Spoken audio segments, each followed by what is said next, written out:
이게 진짜 최종 합격하는 사람들의 특징 5가지. 제가 많은 분들을 만나면서 얻은 인사이트입니다. 내가 좋네요. 마음이 들 베스트. 잘 보시는 분이 대기업 가셔야겠다.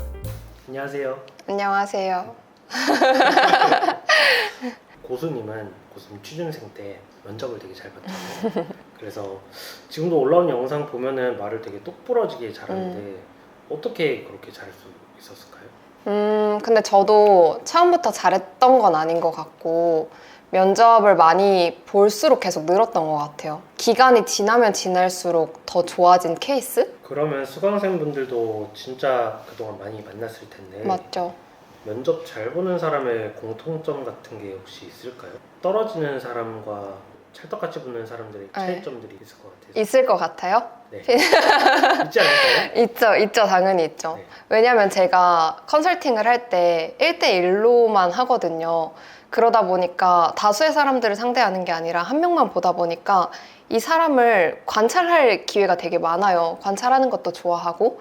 그래서 한 1년에 200명 이상 사람들을 만나면서 어떤 사람이 잘 붙고 좀 떨어지는지를 계속 파악하려고 했었거든요. 그래서 좀 더 쉽게 이런 사람들이 최종 합격 잘 하더라. 제가 한번 퀴즈를 내보려고 해요. 5가지 특징 정도가 있는데 피디님도 한번 생각해보면 좋을 것 같아요. 그리고 이 영상 보시는 분들도 뭔가 정답을 맞추려고 하기보다는 의식하지 말고 솔직하게 한번 제 질문에 대해서 생각해보면 좋을 것 같아요.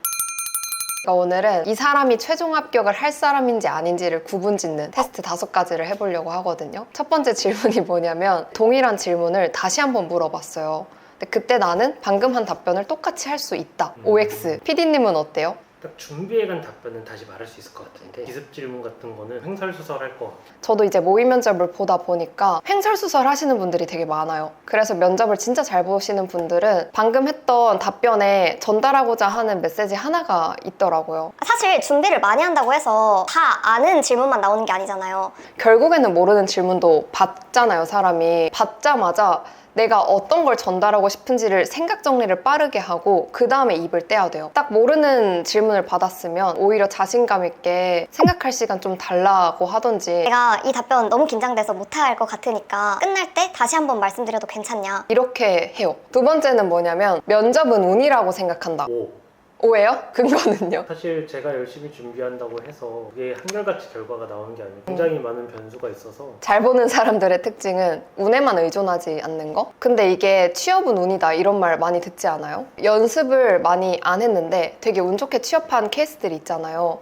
근데 그런 분들이 이런 거 안 해도 되는데? 이런 것까지 준비 안 해도 되는데? 나는 운 좋게 합격했으니까. 이런 사례만 보고서는 취업은 운이다? 이런 말도 나오는 것 같아요. 운보다는 연습량에 의존해야 된다? 근데 면접은 결국에 자신감이잖아요. 자신감이 나오려면 딱 3가지예요. 나에 대해서 잘 알아야 되고 이 기업에 대해서 잘 알아야 되고 이 직무가 무슨 일 하는지 알아야 되는 거? 이 3가지더라고요. 3번째는 뭐냐면 면접은 정답이 있다고 생각한다?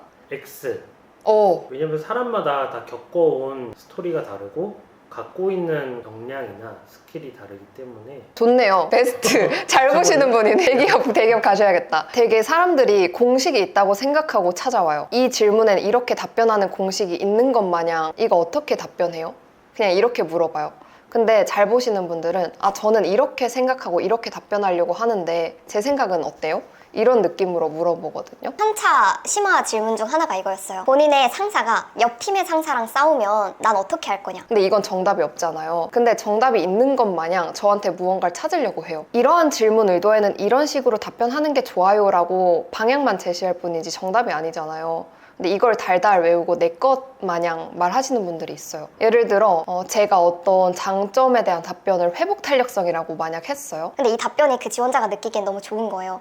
이거 좀 신박한데? 그럼 따라해볼까? 라고 하면서 그냥 외워가요. 근데 이 사람은 사실 그런 사람이 아닌 거죠. 그래서 2-3번의 꼬리 질문을 하면 그게 다 티나요. 그럼 4번째 질문이에요. 면접관을 관찰할 줄 안다. 준비한 답변을 하기에 급급해서 사실 관찰하기는 힘들 것 같아요.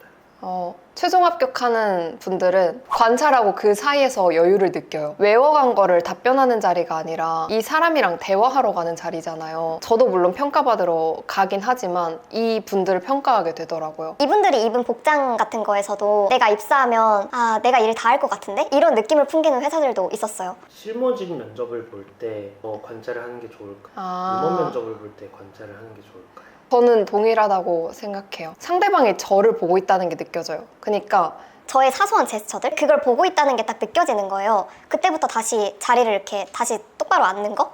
그런 것들을 캐치하는 게 필요한 것 같아요. 그리고 이 사람이 내가 이렇게 답변했을 때 좀 지루한 걸 느끼나?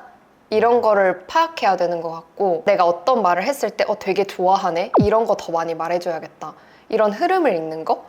내 목소리 떨리네? 옆에 사람 저런 거 말하네? 이런 거 의식할 필요 없이 그냥 이 면접관을 계속 보려고 해야 돼요. 5번째 질문은 내 입장에서 대화하는가? 면접관의 입장에서 생각하는 게 아니라 그냥 지원자인 취준생인 내 입장에서만 대화하려고 하는가? 면접관의 입장에서 생각해야 된다가 맞거든요. 이제 취준생분들은 내가 하고 싶은 말만 하고 와요. 내 역량들을 계속 약간 나열하는데 주절주절 말하는데 그래서 뭐? 약간 이런 생각이 들거든요. 면접관이 원하는 사람은 누구고 어떤 사람과 같이 일하고 싶고 이것들을 생각을 하고 가야 되는데 그냥 나는 이런 사람이고 내 역량은 이렇고 저 이런 노력해왔어요만 전달하고 오는 거예요. 쉬운 예시를 들면은 어떤 지원자가 데이터 분석 능력이 있다고 강조를 했어요. 근데 그 경험이 이 회사에 어떻게 도움될 건지를 말해줘야 돼요. 근데 그거 없이 저 이 경험 있어요만 툭 던지는 거죠. 근데 결국에는 그 사람들이 듣고 싶은 게 이 지원자가 나온 전공, 했던 경험들 이런 것들이 입사 후에 어떻게 발휘될 것 같은지. 그러니까 우리는 월급을 줄 건데 너는 우리 회사에 뭘 줄 수 있냐, 이거를 보러 가는, 판단받는 자리잖아요. 근데 저도 돌이켜보니까 내가 하고 싶은 말이 아니라 그 사람들이 듣고 싶은 말은 뭘까, 이거를 엄청 많이 생각했어요. 이 사람이 어떻게 내가 말했을 때 좋아할까? 전 이게 진짜 중요한 것 같아요. 제가 자주 던지는 질문 중 하나가 뭐냐면, 본인이라면 어떤 사람을 뽑고 싶어요? 이 질문을 많이 던져요. 생각보다 그들이 어떤 사람을 뽑고 싶어 할까를 생각을 안 하고 가요. 정리해서 말을 하자면, 첫 번째는 내가 방금 면접관한테 한 답변을 동일하게 할 수 있어야 돼요. 한 가지 메시지를 계속 의식하고 전달을 해야 되는 거. 그 다음에 두 번째가 면접은 운이 아니라 연습량에 의존해야 한다. 그리고 세 번째가 면접이 정답이 있는 게 아니다. 결국에 내가 사고하는 힘에 따라 그 면접을 잘 보게 돼요. 네 번째는 잘 붙는 사람들은 면접관까지 관찰을 하면서 그 여유를 즐길 줄 알아요. 마지막 5번째는 내 입장만 고려하는 게 아니라 면접관의 입장에서 대화할 줄 알아요. 이게 진짜 최종 합격하는 사람들의 특징 5가지. 제가 많은 분들을 만나면서 얻은 인사이트입니다. 제가 5가지에 대해서 말씀드렸잖아요. 근데 여기서 해당되는 게 없네라고 기죽는 게 아니라 뭐가 부족하지를 찾고 그거를 개선해 나갔으면 좋겠어요. 면접이 계속 다 붙으면 물론 좋겠죠. 근데 저 찾아오시는 분들 중에서도 떨어지다가 한 번에 딱 붙으면 그 이후 면접부터 계속 붙으시는 분들이 있거든요. 그래서 그 감을 찾는 게 진짜 중요해요. 근데 이 5가지도 결국엔 본인이 딱 감 잡으면은 이게 무슨 말 하는지를 안단 말이에요. 그래서 지금 없다고 슬퍼하기보다는 그냥 더 내가 발전할 수 있는 그 기회라고 생각하고 이 영상 보면 좋을 것 같아요.